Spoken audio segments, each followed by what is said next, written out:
We ready? All right.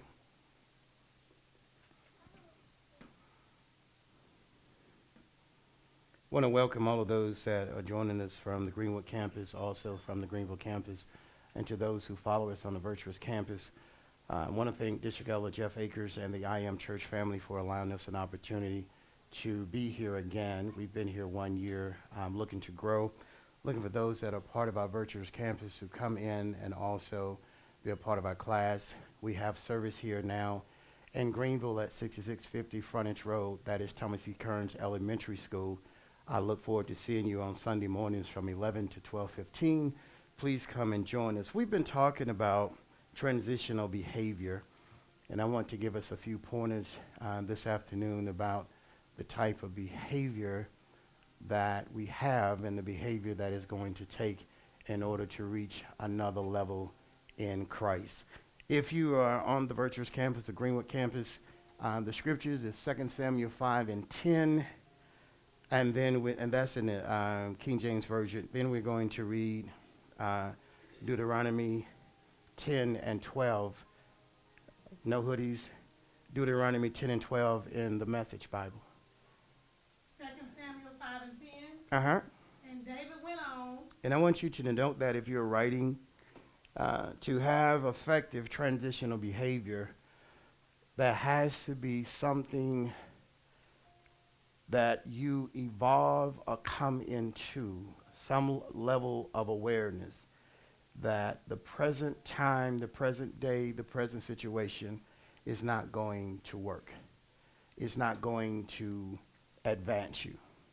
I would hope that each person that attends the class would really come not just so much for a traditional church, but come to get information that can help you advance your life. I'm not the kind of teacher, instructor that has a desire to be up here every Wednesday, every Sunday. I personally would prefer not to be up here. But my call is that I must be up here. I want you to really think about, why am I here? Am I really just trying to get out of pain? Or am I really trying to find the ingredients to move my life forward? So this is what David had to do. There was a meeting that took place, and many of us have challenges.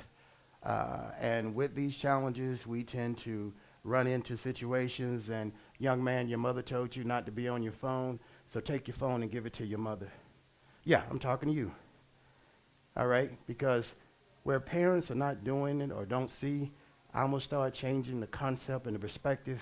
I don't want to see any little boys with hoodies on. You can't go into a judge's office, into a courtroom, and just do what you want to do. Your behavior will determine your judgment. Do you get me? Parents, y'all get me? Mm-hmm. How you go in many times will determine your judgment. And sometimes as a parent and as a person, we're so used to chaos and so used to confusion, and we don't get it. Hey, you too, you big enough. Give it up. Sit up. Yo, come on over here with your mama. Come on. Yeah. Come on. Sit over here. Sit right up here. Because if we don't teach kids to respect God's house, when will they? They won't respect the police. They won't respect the teacher. They won't respect it. And so I'm the kind of leader that I care enough to say something.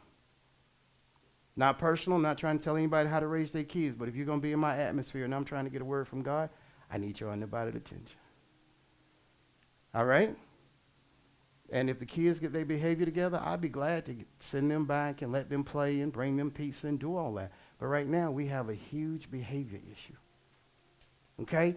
David went on. In spite of what is happening. What does it say on the board? One of the hardest decisions you'll ever face in life is choosing whether to walk away or try harder. Come on, read 2 Samuel 5 and 10. And David went on and grew great. After criticism, after instructions, after issues, after people said he couldn't do it because David had a history. He wasn't what you would call a really, really good person. He had a history. He had an anger issue. He had multiple things that was wrong. But what did he do? Went on and grew great, Uh-huh. and the Lord God of hosts was with him. So here's the point. If you're willing to change, what happens in the vortex in the time that we live in is people are telling us all about what God's going to do and the blessings of God. And we have all these prophets and prophetesses and we have all these people. And I just kind of want to understand, do the people of God or a person that's trying to find God realize that God has made you multiple promises in the Bible? And if you would have a relationship with your Bible, you would not always need the encouragement of man. If you would find the time. See, because what has happened is we go to God when we got a problem. We go to God when we got a situation. We got to go to God when someone is sick. We go to God when we want to get a job or we want to get graduate from college. We don't go to God out of a relationship, out of trying to say, Lord, my spirit is in balance. There are people in the hospital now in comas.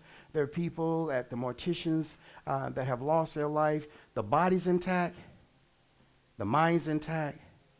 But the spirit is absent. So we have to realize there's something in this universe that's greater than us. And our problems is the least of our problems.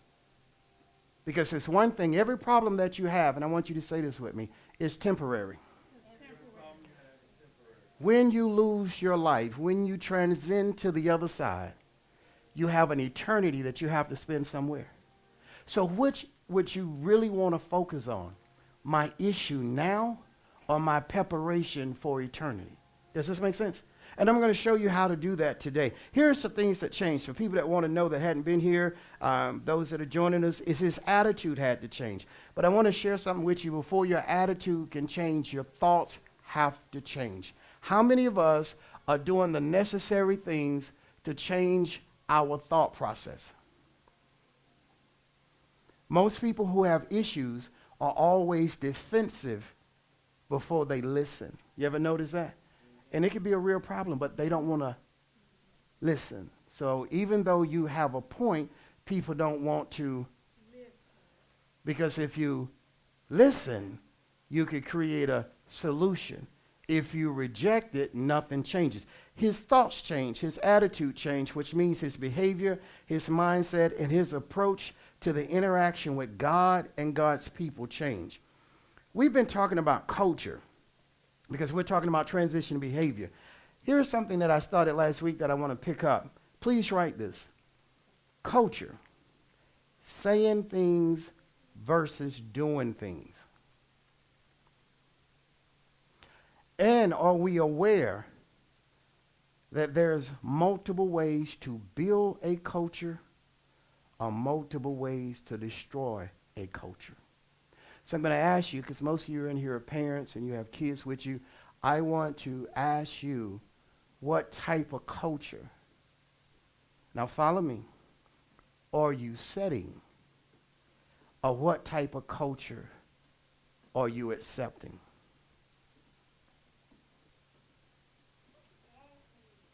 What type of culture are you setting?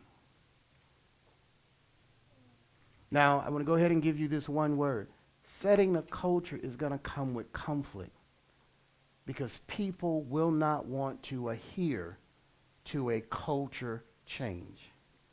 If you notice with your kids, if you give them what they want, you give them the Xbox, you give them the phones, you give them artificial intelligence, you give them television, they're happy and they can play all day.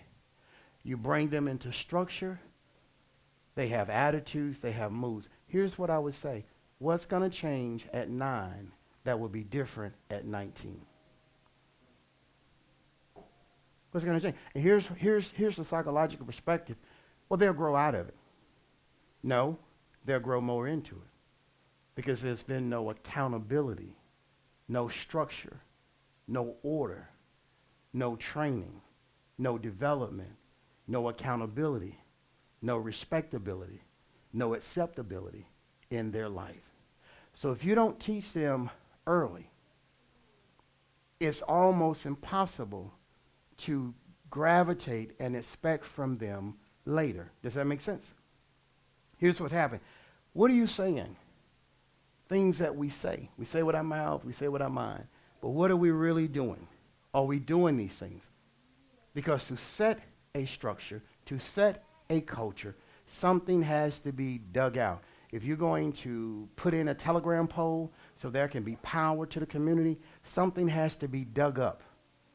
So I want to ask you, what is it that you know that need to be dug up? Because covering it up will not make it go away. Hiding it, ignoring it, will not make it go away. Thinking that it will solve itself will not make it go away. So here's the thing.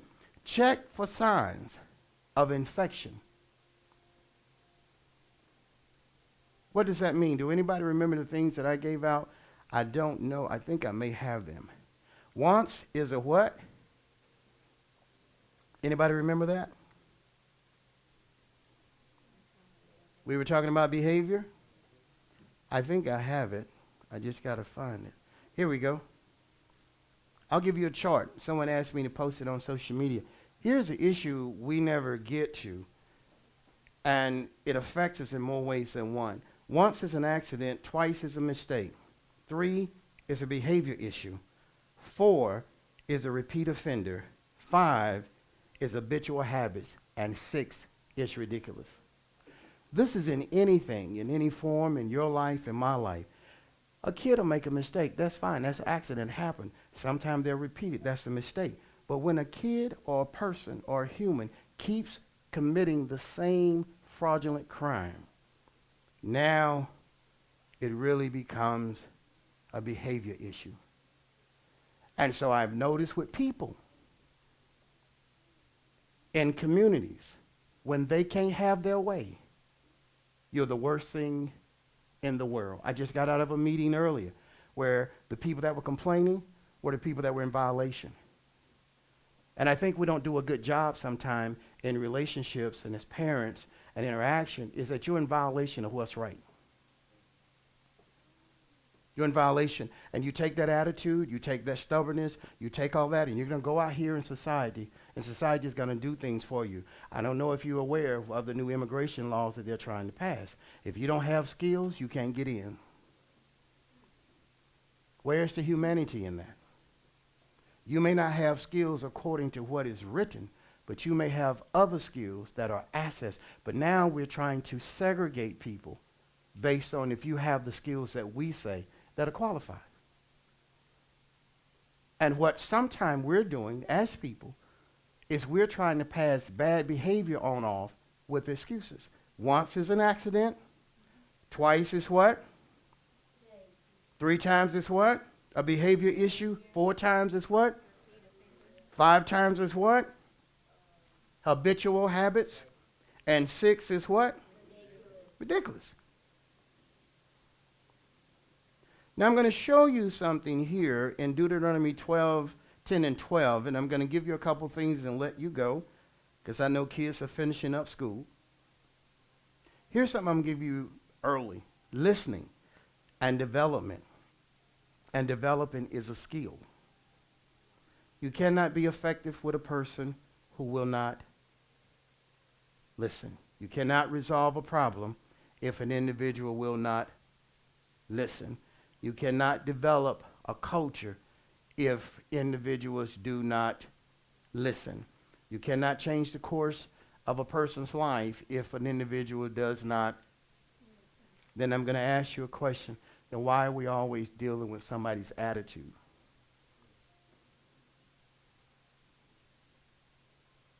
They're going to be, do I have adults in here? Is there many times that you have to go to work when you're not feeling it? And people are rude? And people have attitude? You still have to be this word called what? And cordial and courteous. Even when you don't. And even when they're wrong, if you're in a professional field, you still have to say sir and madam in a proper tone, because then they take it personal. Now they want to raise all the sand because, listen, what are you saying? Because other people have issues, don't let other people give you issues that you didn't plan to have that day. Does this make sense? Come on, read Deuteronomy 10 and 12. I got 3 things I want to give you guys. So now, Israel, Mm-hmm. what do you think God expects from you? Now, I'm going to ask you a question. If you call yourself a child of God, a believer of God, someone who's developing a relationship with God, here's something oftentimes people do not tell you, is that God has a requirement from all of us. I'm going to ask you one simple question. Are there standards in your life? Do you tolerate things or do you set a standard? Now, we're talking about transition behavior. Come on. Just this, live in his presence. So now, how should you live every day?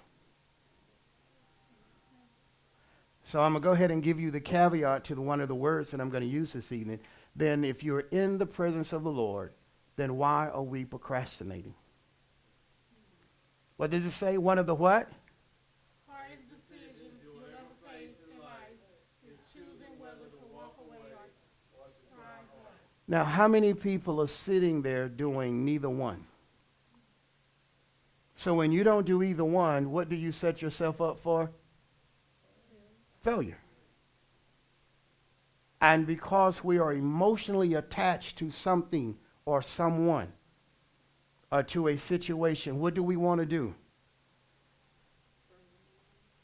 Bring them along or either go back to what we are familiar, used to, because we also have a public. And we've been on this job for how long? Multiple. But you need more. We need more money, but we ain't really ready to invest in edgy. And to have more money and for it to be sustainable, you're going to have to do what? And what does the realm of education mean? You're going to have to learn something that you're not used to. And it's going to put you in a place of what? Unfamiliar. I really wonder, do you really want to go to a place of unfamiliar? I'm going to ask that again. That didn't go over too well. God requires something of us. And if God requires something of us, then God is expecting that we're ready. How can you learn when there's not room to grow? How can you learn if there's not room to grow?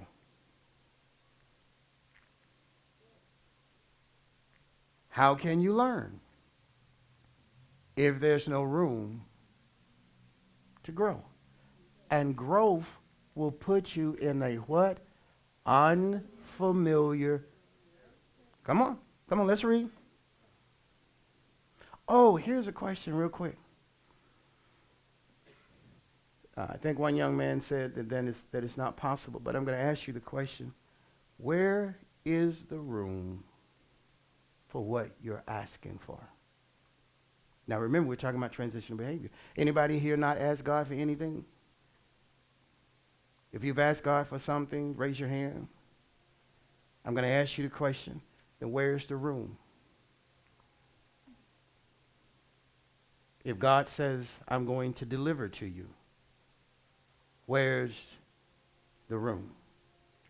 And where's the space in your life to learn what God has to teach you in order to handle what you're asking him for? So I'm going to ask you a question. What in your life are you going to release?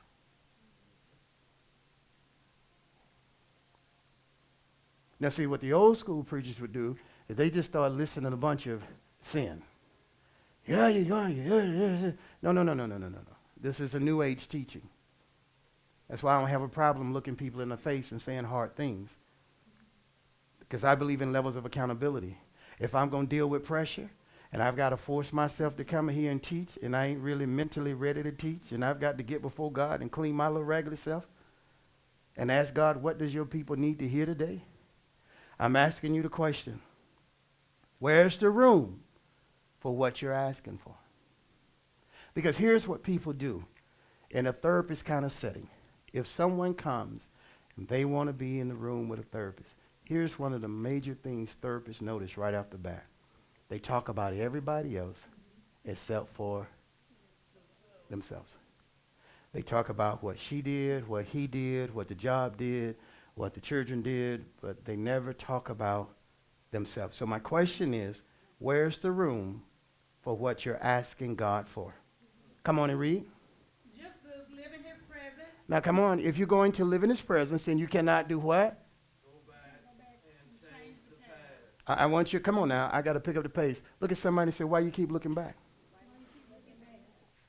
Why in your mind do you have this imagination fixation that you can go back and change something?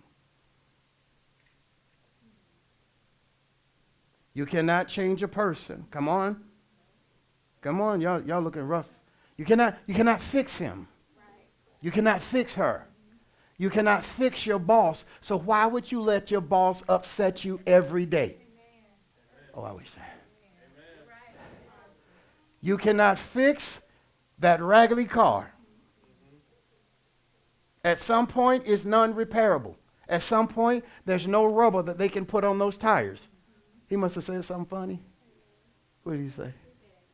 Oh, amen. Good. Thank you. Hadn't seen you in a minute. Appreciate that. How old is he? 2. He got it. Stay with me, because you get a little older, he'll be on the phone. Just stay with me. Come on. So why, if you are to stay in the presence, come on, read what you just read. Live in his presence. So if I'm supposed to live in his presence, does that mean I don't live in his presence when I go to work? And people have more power over me than my relationship with God? Than the presence of God? So God gives you, what's tomorrow? Come on now, because I'm finna go to work. Tomorrow's what? What's the date? So if God gives you May 16th, somebody got more power over you than God giving you May 16th. And they're going to change your attitude. Come on, I'm finna go to work now. Come on, I'm finna go to work. You're going to let, God gives you a day you never seen before. Like you said that you're going to let somebody. And God gave us a perfect illustration. What happened to Lot's wife? No. Her first offense is she didn't listen. Well, this information, you may not like it, but it's like the medication, an antibiotic that the doctor gives you. You don't want to take it, but if you want to get your system cleaned out, you're going to have to take it until you get rid of that parasite or bacteria that's in your body. Does this make sense? Who is in your space? That now, come on, oh my God. Come on. Exodus 20 and 3. Somebody get it real quick. Somebody else get it. You stay where you at. So if I'm supposed to be in the presence of God, I cannot be in the presence of God if I'm constantly trying to bring my past to my what? To your present. So what and who you are hung up on? That's Exodus 20 and 3. What is affecting you hearing God today? What is it? Who? What is it? Come on. You can't do what? Go back? Come on, Lot's wife. Change the past. Now, see, here's why I'm saying this. People talk about Lot's wife, but they don't talk about Lot moved on. So if Lot moved on, why can't we move on? And that was his wife. And as far as I know, those were the only two escaping the city. And if you plan to escape the environment you're in, the first thing you're going to have to do is learn how to do what? Listen. Instead, we're trying to change the mind of God We're trying to change the word of God, and we're trying to get away with the behavior and expect God to let us through. Come on, read. Come on. Anybody got Exodus 20? Come on. Exodus 20:3. Uh-huh. Thou shalt have no other gods before me. When you can't let it go, it's bigger than God.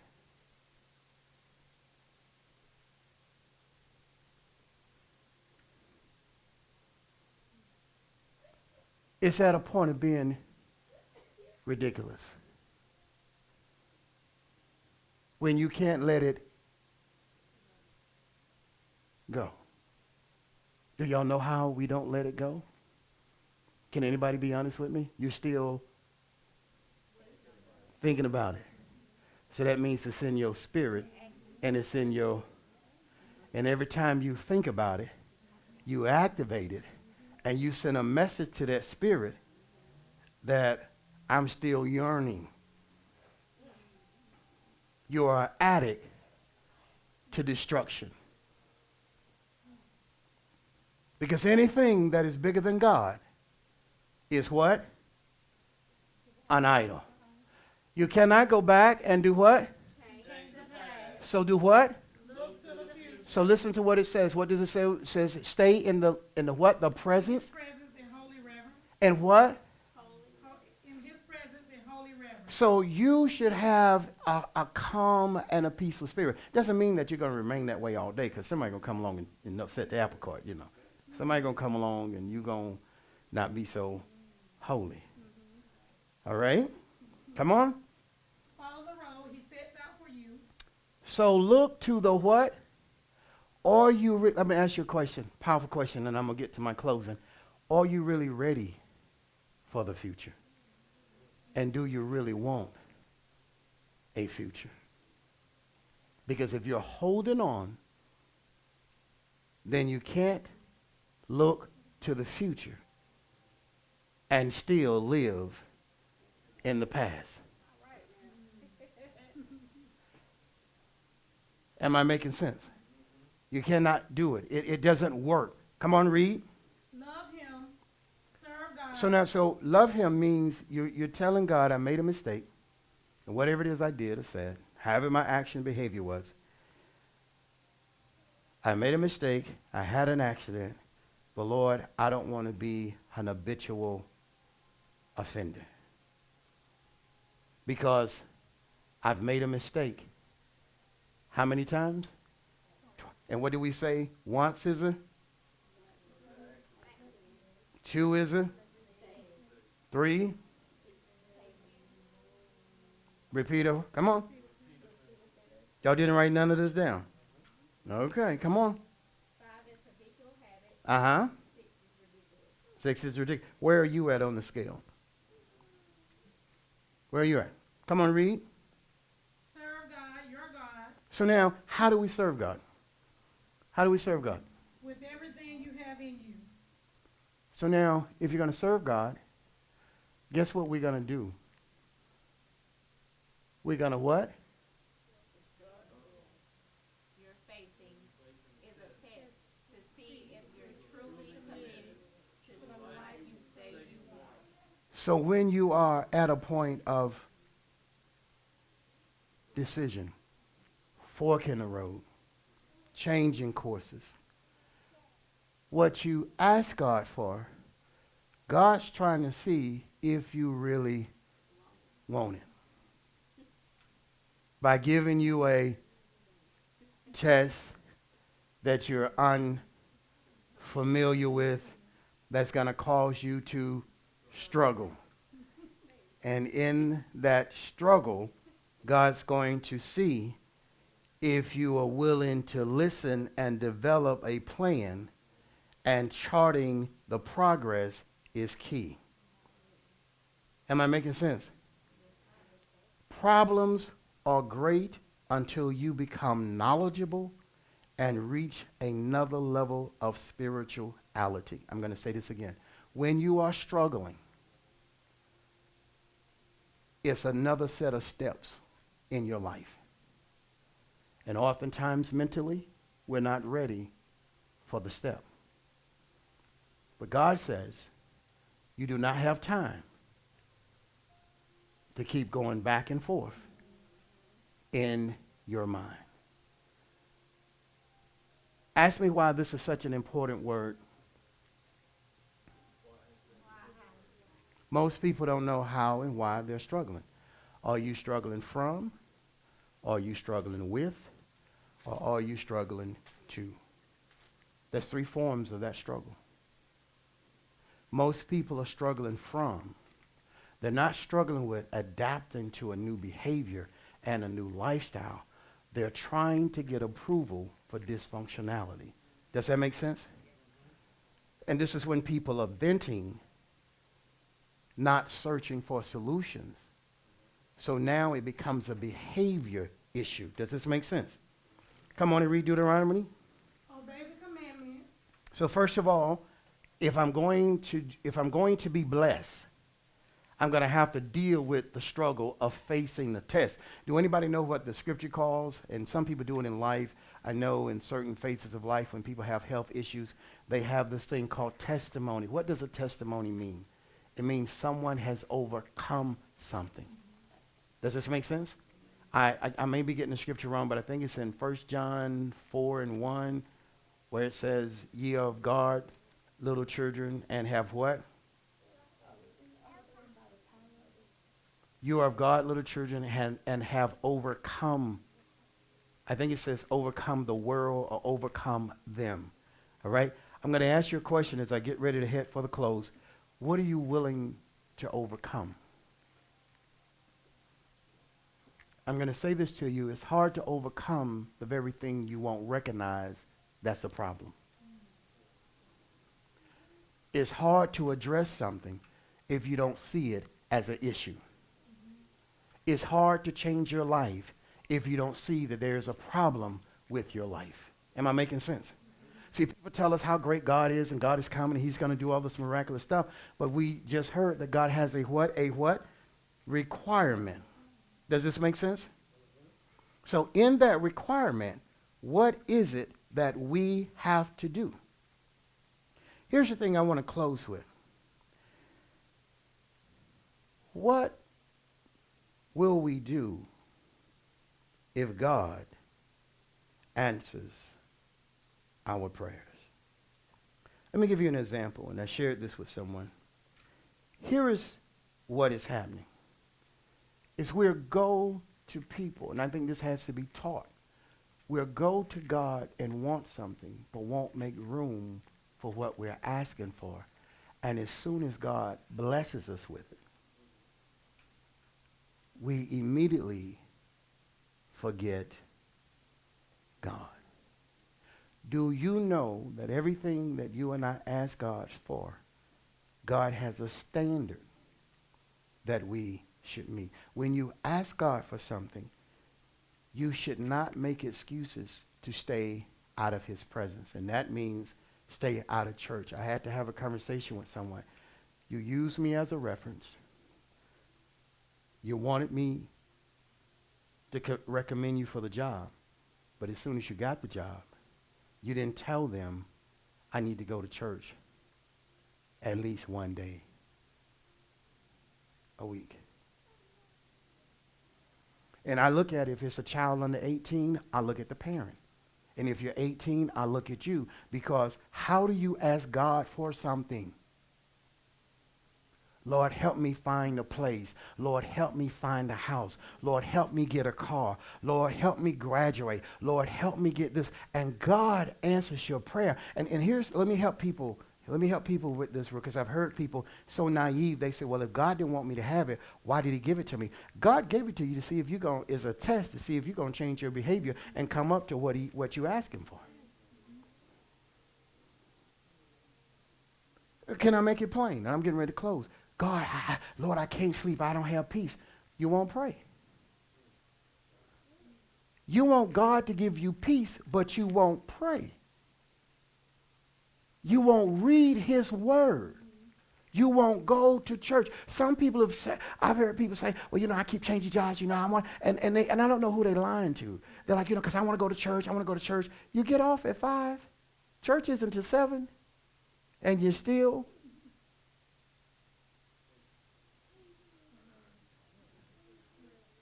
can't. So my question is, why would God give us more for our behavior to set a tone to do less?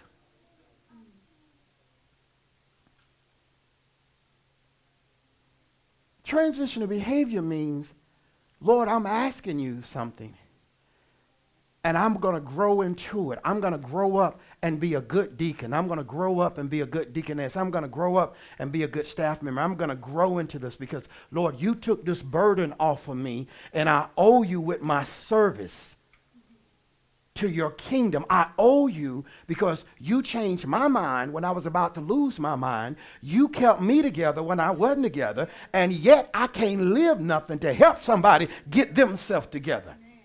So you just went through it to go through it to come out and never get out of it. And God is saying, I bless you so you could be a blessing, but your behavior never warrants what you ask me for. And there's no job you can have that you're not going to have some kind of trouble. There's no car you can drive that you're not going to have some kind of car trouble.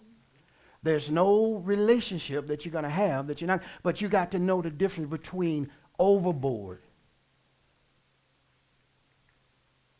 There's a text, and I know I'm not, some would say I'm probably taking it out of context, but I want to use it in the literal sense. How can two walk together? We got a problem. But if we both work to solve it, we can agree and move on. Some of us are stuck with stuff that we can't agree with, but we don't want to move on. So guess what the danger of that is as I get ready to close? You stay where you are. You never know the value of where you're at. And you can't plant for your future. And how many people do you know that are much older and have no Social Security, no pension, no retirement?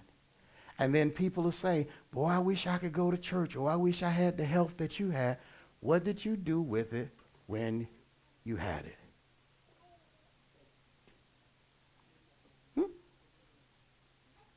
Say this with me. This moment, though it's not perfect, is an opportunity to build my way out. This moment is an opportunity for me to invest in my future in the Lord and reap benefits in the natural. I'm going to give you this and I'm going to close, and this is where we're going to pick up next week. Where's your mind?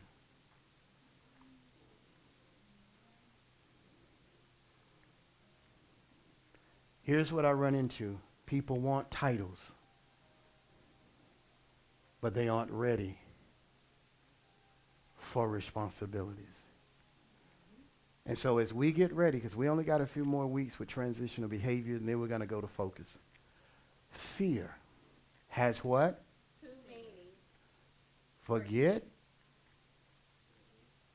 everything and run, or Face everything and rise. which one do you want to be?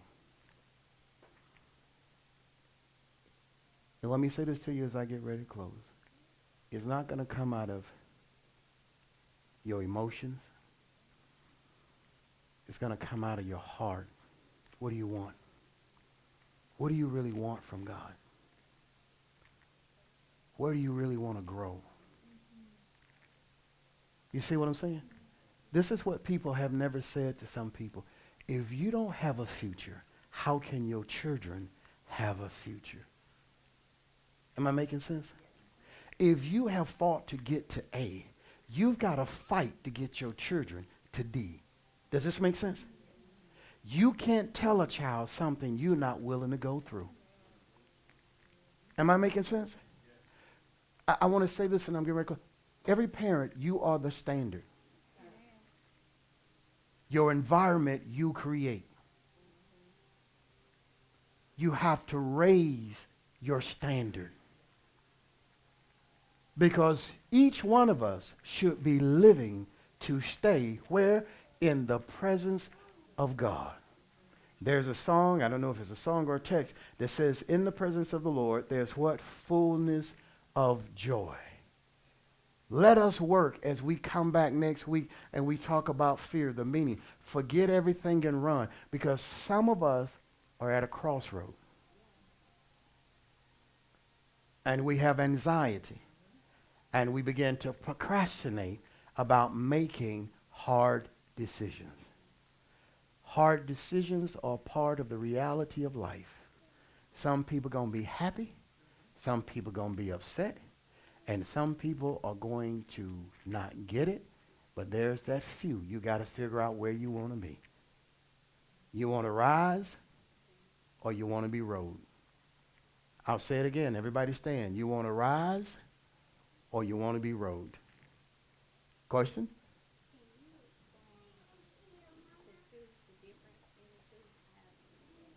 You have somebody asking the difference in the two? Which one they want to know real quick? Both? Okay. Fear has two meanings. Forget everything. In other words, go back to where it says, live in the presence of the Lord. Hear, O Israel, what does the Lord thy God require of thee? So when you forget everything, you forget God. Okay? Because here's the question. Anybody know where it says God has not given us the spirit of... But he's given us what? So God has not given us the... So when you forget everything, that means the devil has free opportunity to implode your mind with all kind of chaotic things. You forget the structure. You forget the upbringing your mother gave you. You forget the Sunday school lessons that you had. You forget what your teacher told you. You forget the rules of bullying. You forget all of these things and you run. Here's the point. Where do you run to? You either run from or you run to. Do you run to someone who can help or do you go back to a Pharaoh? Because some people have taken over other people's lives because they are too afraid to do something themselves. And so when someone does something for you, now they think you owe them something. You ever ran into that? You know, oh, I did this for you, so now you owe me. So now I'm going to be a predator over you, and I'm going to abuse you. So nobody should ever run. Because you forget, and when you run, you lose your foundation. Oh, I wish I could talk to somebody, but I ain't got that kind of time. Because you know what the Bible said? Stand still. And stand still. If you know... See, this is what I say. Even if I don't know, that I don't know, that I don't know, that I don't know, guess what I do know? I know God. Y'all don't make me preach here. I ain't trying to fake folks out. It's time to go. That's what I do. Because I've had folks coming from all over and, you know, folk want to tear down your house and folk cussing you out. And you like, look, my Holy Ghost just new today now. I ain't used to this. Don't push that envelope. But this is one thing I know. I know God. So I'm not going to leave what I know. You see what I'm saying? I'm not going to let Satan knock down my faith, no matter how many bad dreams he's given me. You can have a bad dream and don't even know what it means, but the devil said no. But you don't run from what you know. I know one thing. God said all power. And if the sun is still shining, that means God is still in charge. Now the other one, face everything. Because the Bible says, I will what? Never leave you nor forsake you. So if God is for you, come on somebody that knows something about church, who can be against you? Listen, the only people that can be against you is the people you let in your zone. Amen. Look at somebody and say, keep them out your zone. Keep them out your zone. Keep them out your zone. Keep them out your zone. All of them lift the hands. Old school, let the words of my mouth, meditation of my heart, be acceptable in thy sight, O Lord, my strength and my redeemer. Old school say, let every heart say,